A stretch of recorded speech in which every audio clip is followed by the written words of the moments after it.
this is Sandra of Nomad Stitches, and today we are going to talk all about extended single crochet. So this stitch is wonderful because it's very useful when doing tapestry crochet.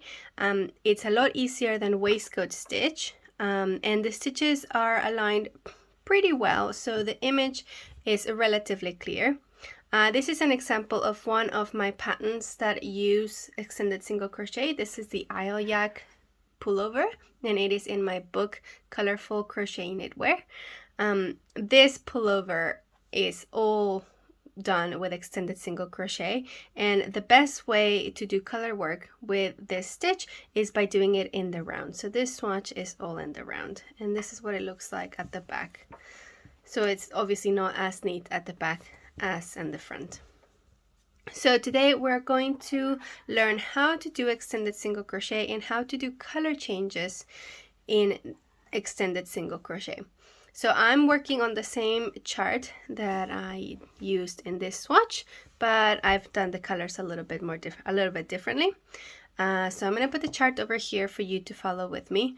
Now, something to consider when following a chart is that color changes always happen in the stitch prior to the stitch with a new color. So that means that if I want to change colors here for this stitch to be white, then I must do the color changes on this other stitch so that the next one is the new color. So let's get started. We are on this row over here, and it starts with 5 green stitches. So I am ready with my green color to start, and this is how we do extended single crochet. So I insert my hook into the stitch, pull through, then yarn over, pull through 1 loop, yarn over, pull through 2 loops. Okay, so it's like a single crochet but with an extra yarn over and pull through. So we're going to do it again, but this time I'm going to show you how I carry the floats. So this white one, I am not using it at the moment, so I'm just going to carry it along, and I'm going to yarn over and pull through my stitch, yarn over, pull through 1 loop, yarn over, pull through 2. All right, so I'm going to do that again. I have 5 stitches. That's 3, 4, and then on number 5, this is where I do the color change. So I insert my hook, pull through, yarn over, pull through 1, and then I drop my old color, pick up my new color, and I pull through 2 loops. And now I am ready for the next color to be white. So I may do 1 white stitch. And because the next color is green, so I need to do a color change in this stitch. So yarn over, pull through 1 loop. I have 2 loops on my hook, drop my yarn, pick up the new one, and pull through 2 loops. Okay, so it's only 1 white stitch there. That's why I do the color changes immediately. And then I continue with 5 more green stitches. 1. Okay, I've worked 4 stitches. Now on my 5th stitch is when I do the color change. So I insert my hook, pull through, yarn over 1.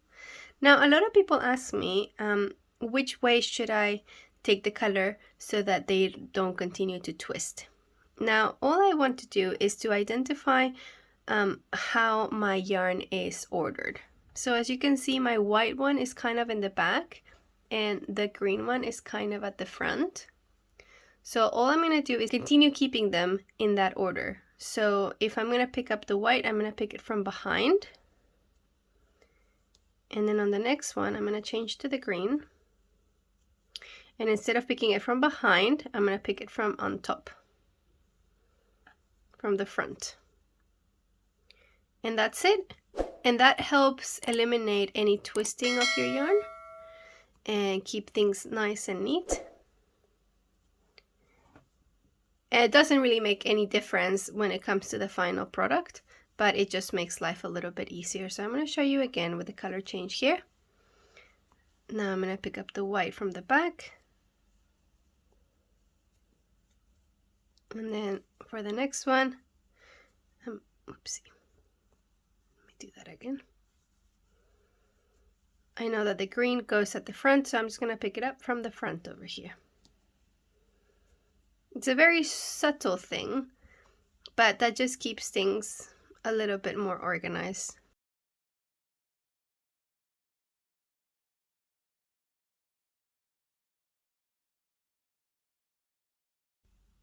And I'm going to change colors at the end because the first stitch of my next row is going to be green, and I want to start with the right color. And I'm doing an invisible join. If you would like to know how to do that one, I'm going to put the video right over here so you can follow it and you can learn how to do that invisible seam. All right, so this is extended single crochet. As you can see, it's not perfect, but it's quite neat, and it works really well on a sweater. It's a little bit faster than waistcoat stitch, and the effect is almost just as good. I hope you've enjoyed this video. Please make sure to subscribe, comment, and like.